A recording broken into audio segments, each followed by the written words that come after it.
في رحلة تطوي الدروب بين المدائن والشعوب، بحضرة الذكر الحكيم وحدنا رب القلوب، وحدنا رب القلوب. في رحلة تطوي الدروب بين المدائن والشعوب، بحضرة الذكر الحكيم وحدنا رب القلوب، وحدنا رب القلوب. ولحفظ آيات الكتاب قد أتينا كل باب، نمضي على درب الصواب من قبل أن تجلو الخطوب، من قبل أن تجلو الخطوب. في رحلة تطوي الدروب بين المدائن والشعوب، بحضرة الذكر الحكيم وحدنا رب القلوب، وحدنا رب القلوب.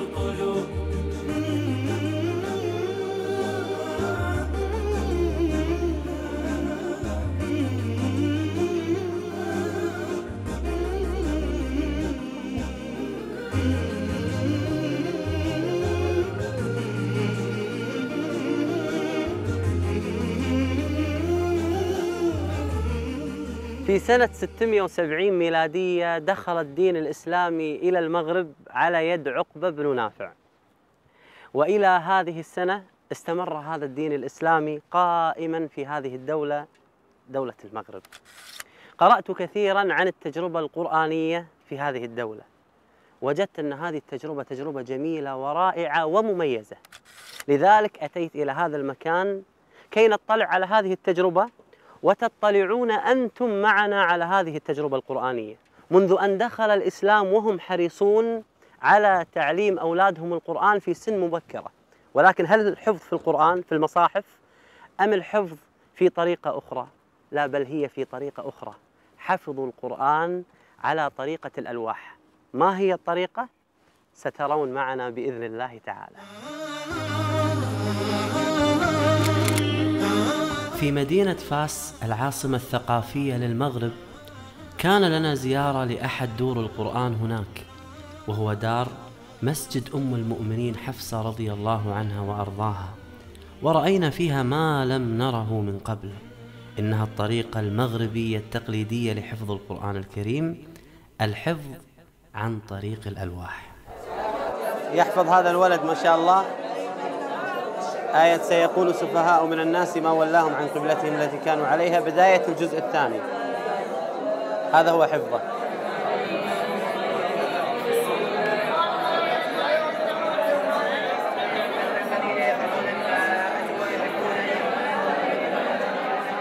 يعني هذا اللي أراه. اشرح لي يا شيخ. هذا تلميذ سيكسب هذه اللوحة هو. نعم. إذا كان حافظ سيكسبها من راسه، ولا ما كانش حافظ كنمليو عليه. نعم، تملي أنت عليه. نعم. نعم. هذا تيكسم راسو. دابا تنعاودوا حنا كنسميوها تندوزوها أو تنسلكوها. نعم. أو تنصحوها. نعم. إذا أخطأ في تشكيل إذا كان شي حاجة فيها خطأ ولا شي حاجة تنصلحوها، وهو تيشوف باش كيعاود يعقل. نعم. وشيخنا لا أجد مصاحف، يعني لا أجد مصاحف مع المصاحف يمنعون. ممنوع. كاينين ولكن يمنعون على هؤلاء أن يقرأوا فيهم أو يراجعوا فيهم. طيب واحد أخطأ الآن، واحد من أخطأ يصحح له طالب اللي حداه ولا صديقه يصحح ولا أنا ولا أي واحد يصحح له. أما أن مصحف ممنوع. ما يرجعش للمصحف إلا في حالة نادرة. الله. عاد يرجع للمصحف، لأن ما تنخليهمش يولفوا المصحف. نعم. لأن إلا ولفوا على المصحف تيبقى يخاف، خاصو دائما يرجع للمصحف. نعم. إذا كان كيراجع وقف يقوى، خصو يبقى كيتعتع مع القرآن حتى يجبره. الله. حتى يلقاه. الله. يأخذ أجر التعتعة ويسأل صديقه. يبقى يتعتع مع الآية حتى يصيبها، فإذا وجدها تتكون صافي بواحد. نعم. ممنوع المصاحف في هذا المكان. ممنوع تماما. إذا أخطأ يسأل صديقه، إذا صديقه لم يعرف يسأل صديقه الآخر. لا يرجع إلى المصحف إلا بحاجة قصوى. تتخيلون معي أعزائي المشاهدين أن كل اللي يحفظون الآن يقرؤون كل واحد من مكان، يعني أحد يحفظ من البقرة والثاني يحفظ من جزء عامة والثالث من تبارك. هذه الواحد يقول ممكن هذه الضوضاء أو هذا الإزعاج واحد ما يقدر يحفظ، لا، عندهم إمكانية الحفظ وتعودوا على هذه الأجواء الرائعة ويستطيعون إتقان القرآن بهذا الشكل الرائع. قرآننا نور مبين العابدين مدى السنين، نور على نور لنا درب السعادة كل حين، منه شفاء للصدور برهانه بين السطور، وشفيعنا يوم النشور جاء على الوحي الأمين، منه شفاء. نحن الآن في كتاب مسجد أم المؤمنين حفصة رضي الله عنها وأرضاها في منطقة فاس في المغرب، ومعي الآن أحد النماذج المتميزة في حفظ كتاب الله سبحانه وتعالى. أقول متميزة، نعم متميزة. معي حبيبي الغالي الشيخ أشرف. شيخ أشرف، ما شاء الله، متى بدأت تحفظ القرآن الكريم؟ كم عمرك كان وأنت حفظت القرآن؟ في السنة 13. بدأت وأنت في سنة 13 نعم. بحفظ القرآن. كم سنة وانتهيت من حفظ كتاب الله سبحانه وتعالى؟ كم سنة وختمت الختمة الأولى؟ 1 سنة ونصف. 1 سنة ونصف. نعم. يعني عمرك تقريبا 14 سنة ونصف ختمت نعم. الختمة الأولى. نعم. طبعا لما نقول الختمة الأولى يعني كتب القرآن الكريم كاملا أول مرة، يكتب القرآن الكريم كاملا بيده أول مرة فيختم الختمة الأولى. فإذا كان عنده خطأ أو خطأين أو 10 أو أيا كان يبدأ بالختمة الثانية. طيب، أستطيع أن أختبرك في القرآن الآن؟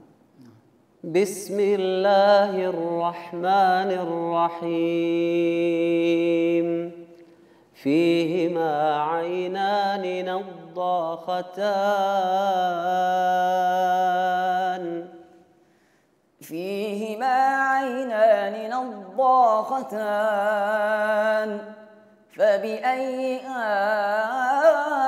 آلاء ربكما تكذبان؟ فيهما فاكهة ونخل ورمان. فبأي آلاء ربكما تكذبان؟ فيهن خيرات حسان. فبأي آلاء ربكما تكذبان؟ حور مقصورات في الخيام. فبأي آلاء ربكما تكذبان؟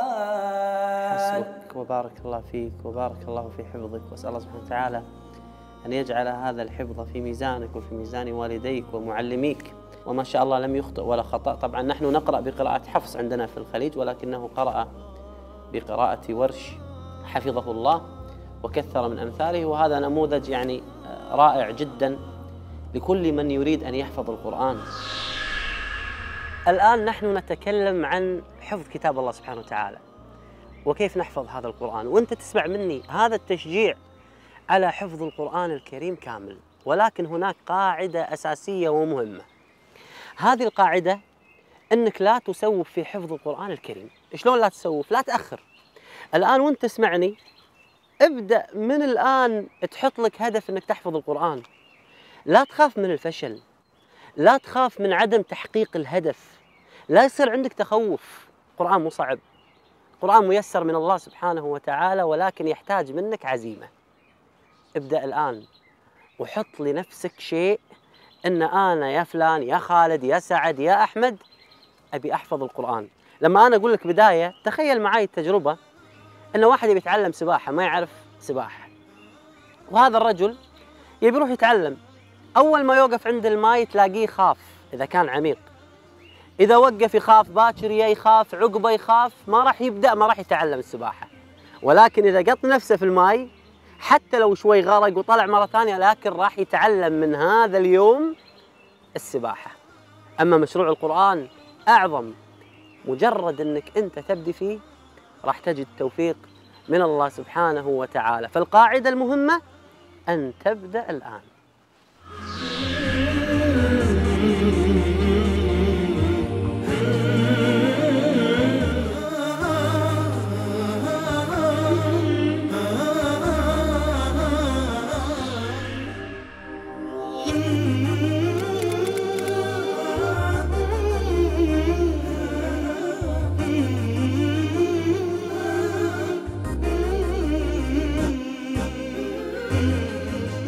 سمعنا عن طالب اسمه طه حافظ القرآن في منطقة شفشاون في المغرب. خلونا نشوف هذا الولد المتميز، تعالوا معنا. في رحلة تطوي الدروب بين المدائن والشعوب بحضرة الذكر الحكيم وحدنا رب القلوب وحدنا. طه شاب متميز حفظ القرآن وهو عمره 10 سنوات، والآن عمره ما شاء الله 16 سنة. حصل على المركز الأول في مسابقة المزمار الذهبي في المغرب. مستمتع وأنا جالس معه، ولكن بإذن الله يكون هو قدوة لأبنائكم. فنبدأ معه اللقاء. كيف حالك يا شيخ طه؟ الحمد لله. تشرفنا فيك. الله يبارك فيك. الله يبارك فيك. كيف كانت حياة طه مع القرآن؟ بداية طه مع القرآن. الحمد لله بفضل الله، يعني وجدت نفسي في عائلة محبة للقرآن، يعني أجدادي ويعني أخوالي وعماتي، يعني والوالد والوالدة كان دائما عندنا جو قرآني في المنزل، يعني إما آيات تتلى وإما الوالد يجود وإما إخوتي يتذكرون ويحفظون القرآن أو التفسير. يعني طه يعني جاء بعد سلسلة من الابتلاءات واختبارات لصدقنا لحب القرآن. كم عمرك بدأت بحفظ القرآن؟ يعني بدأت عمري 9 سنين. نعم. وختمت القرآن؟ يعني كان عمري 10 سنين. في سنة واحدة. كانت عليك صعبة؟ يعني هل وجدت صعوبة في حفظ القرآن؟ يعني شوية لا في البداية، يعني طبيعي، ولكن يعني سبحان الله الوالد يعني أعطاني قدوة. نعم. يعني هو يعني مش كان حافظ، ولكن يعني كان يحفظ حزب في اليوم. وهذا الأمر ذو قدوة. كنا في الولايات المتحدة الأمريكية، ويعني في جلسة في مركز إسلامي وجلسة مع الآباء. نعم. وطرح علينا السؤال الرجاء يا طه، حبينا تقولنا كيف يمكن أولادنا يصبحوا مثلك حفظة لكتاب الله ويجمعوا بين الدراسة ويتوفوا. السؤال لطه. نعم. أجابهم طه، الله يوفقه ويوفق أولاد المسلمين جميعا. آمين. قال لهم إذا أحببتم أن تكون ذريتكم مثلي لابد تكونوا مثل أبي. الله أكبر. المشكل مش المشكل في الأولاد، المشكل في الآباء. نعم. شيخ طه، كثير من يسأل الآن، من في سنك الآن 16 سنة ما شاء الله وتميز هذا في القرآن، كل من يسأل هل قرب طه من القرآن منعه من حياته، ممارسة حياته بشكل طبيعي، السفر، اللعب، ممارسة كل الهوايات، هل منعك القرآن؟ سبحان الله، يعني عندما يكون يعني الطفل صغير يعني ويجبر يعني على شيء ما يعني يخل ذلك بالطفولة ديالو، لكن سبحان الله الوالد بحكمة يعني أدخلني القرآن، فكانت يعني هوايتي القرآن. نعم. يعني حببت القرآن، يعني كنت ألعب، يعني كان عندي وقت مخصص للعب، يعني مشاهدة الأفلام والخروج يعني والرياضة وممارسة الرياضات، ولكن كنت أحب القرآن يعني كأنه هواية، يعني كنت أفضل يعني أقرأ القرآن وأجوده وأحفظه يعني بدل اللعب. نعم. سبحان الله الوالد بحكمة يعني نعم. أصبح ذلك. سبحان الله القرآن هو اللي زين طفولتي. ما شاء الله القرآن هو الذي زين طفولة طه، ما شاء الله تبارك الرحمن. من قلبنا بنحب القرآن، ربنا نور الحياة ماشيين عليه طول عمرنا.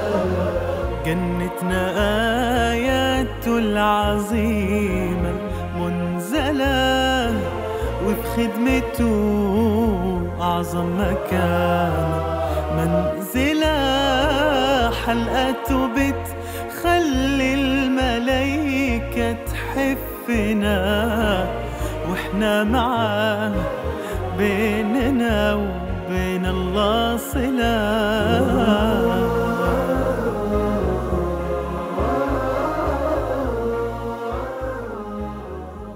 رسالة من قلبي ومن محب إلى كل أولياء الأمور، إلى كل أم وأب حريصين على تحفيظ أبنائهم كتاب الله سبحانه وتعالى. الرسالة تقول إن من الآن إذا عندك ولد، عندك بنت صغار في السن، ابدأ معاهم من الآن في تربية القرآن، ابدأ معاهم من الآن في تحبيبهم بهذا القرآن الكريم. كتاب الله سبحانه وتعالى عظيم، وأعظم مشروع لك أنت يا ولي الأمر، وأعظم مشروع لك أنتي يا أمنا اللي قاعد تسمعيننا.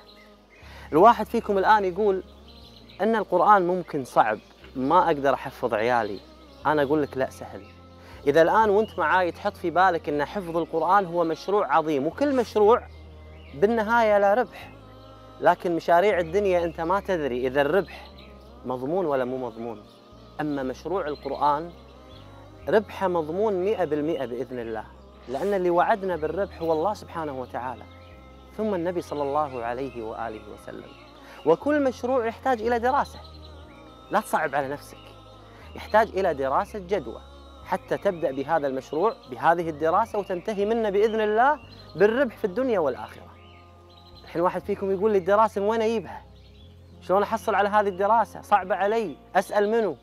أنا أقول لك أخوكم ومحبكم فهد راح يعطيكم الدراسة بالضبط، دراسة الجدوى.